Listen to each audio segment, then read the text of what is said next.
मेरे प्यारे दोस्तों, आपको मेरा प्यार भरा नमस्कार। मैं आपको कहानियाँ सुनाता हूँ। आइए चलते हैं कहानियों के समुंदर में से एक नई कहानी की सुनाता हूँ। कौमुदी विक्रमादित्य और पिशाचिनी सिंहासन बत्तीसी। कौमुदी हिंदी स्टोरी सिंहासन बत्तीसी।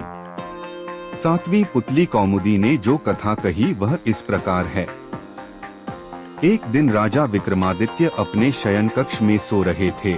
अचानक उनकी नींद करुण क्रंदन सुनकर टूट गई। उन्होंने ध्यान लगाकर सुना तो रोने की आवाज नदी की तरफ से आ रही थी और कोई स्त्री रोए जा रही थी।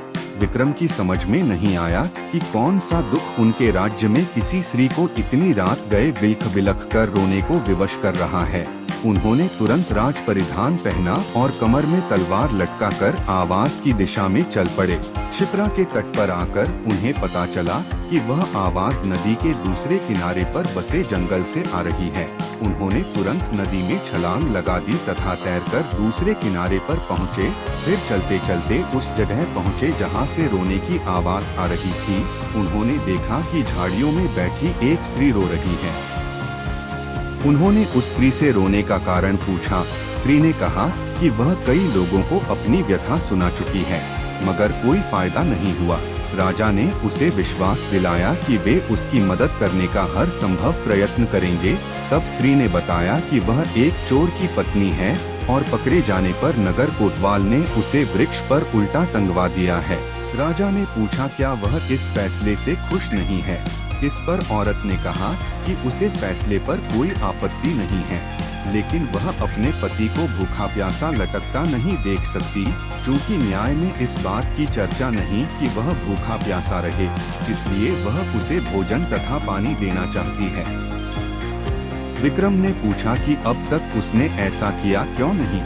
इस पर औरत बोली कि उसका पति इतनी ऊंचाई पर टंगा हुआ है कि वह बगैर किसी की सहायता के उस तक नहीं पहुंच सकती और राजा के डर से कोई भी दंडित व्यक्ति की मदद को तैयार नहीं होता। तब विक्रम ने कहा कि वह उनके साथ चल सकती है। दरअसल वह औरत पिशाचिनी की और वह लटकने वाला व्यक्ति उसका पति नहीं था। वह उसे राजा के कंधे पर चढ़कर खाना चाहती थी। जब विक्रम उस पेड़ के पास आए तो वह उस व्यक्ति को चटकर गई। तृप्त होकर विक्रम को उसने मनचाही चीज मांगने को कहा। विक्रम ने कहा वह अन्नपूर्णा प्रदान करे जिससे उनकी प्रजा कभी भूखी नहीं रहे। इस पर वह पिशाचिनी बोली कि अन्नपूर्णा देना उसके बस में नहीं, लेकिन उसकी बहन प्रदान कर सकती है। विक्रम उसके साथ चलकर नदी किनारे आए जहाँ एक झोपड़ी थी।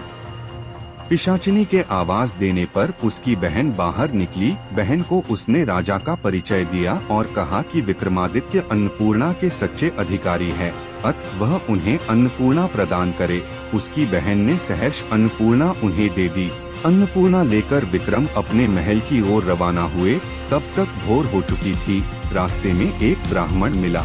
उसने राजा से भिक्षा में भोजन मांगा। विक्रम ने अन्नपूर्णा पात्र से कहा कि ब्राह्मण को पेट भर भोजन कराए। सचमुच तरह तरह के व्यंजन ब्राह्मण के सामने आ गए। जब ब्राह्मण ने पेट भर खाना खा लिया तो राजा ने उसे दक्षिणा देना चाहा।